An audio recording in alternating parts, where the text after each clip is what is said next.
I'm selling 5 policies a day sometimes, right? So it takes some time to get there, and I hope that this video is going to be able to help you guys get there more quickly than I did, because I know that it took me way longer than I wanted it to, and it was super freaking frustrating.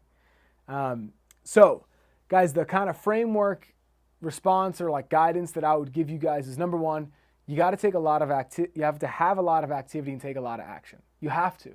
If you don't have activity and take a lot of action, then you're going to set yourself up to have analysis paralysis. And if you have analysis paralysis, that means that you're sitting on your hands and you're waiting to do the work. And if you're waiting to do the work, the longer that you do wait, the less likely you are to actually do it, right? I want to get prepared, but I don't want to over prepare. I'm going to learn more by doing the thing than I am trying to learn all of the ins and outs and nuts and bolts and everything about what I'm going to be doing. I'm going to learn more on the fly than I am trying to sit there behind my computer screen, avoiding actually doing the work.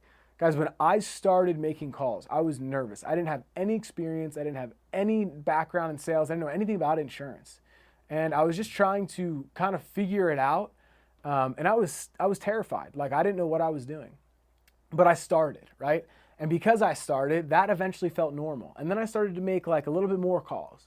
And that felt normal. And then I was still not selling at all. And people were still hanging up with me, and I was trying to present numbers, and people were like, call me back. And I was like, okay, when, right? And then, like, you know, I kind of figured out that those follow-up calls, not all the time were real.